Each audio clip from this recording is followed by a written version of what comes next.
One of the most iconic locomotive classes in preservation is the Terriers. But how did their rise to stardom actually occur? To find out, we have to delve into the history books of this fascinating class. Welcome to Locomotives in Depth.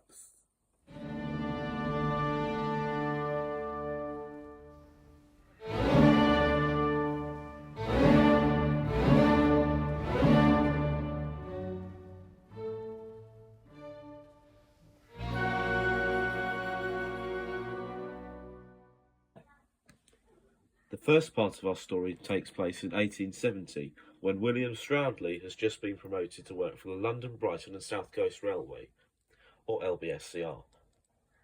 Having previously worked for much less chaotic Highland Railway in Scotland, Stroudley was very much thrown in at the deep end with the LBSCR's busier timetables and lack of equipment they actually needed.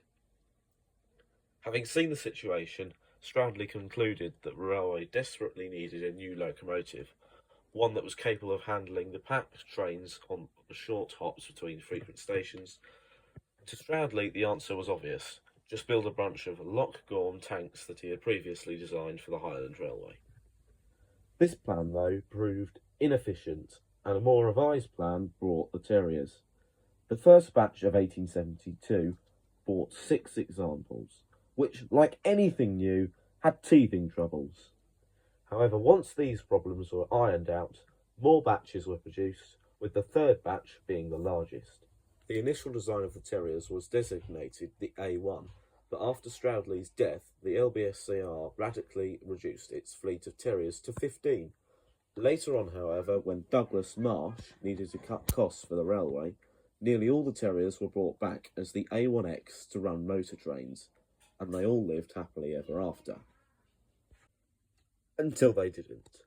After the grouping of the railway companies in 1923, the Terriers were slowly phased out.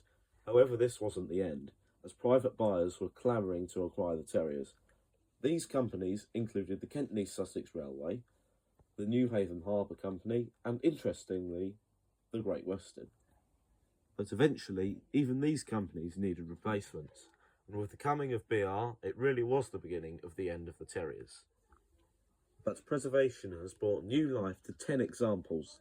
Number 70, Poplar, the supposed first example, which was beaten into service by 72 Fenchurch, has seen much action on the preserved Kent and East Sussex Railway.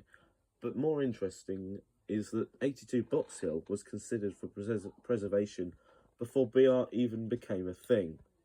Wow. Another interesting survivor is that 52 Wadden, which was exported to Canada for display and has never returned once.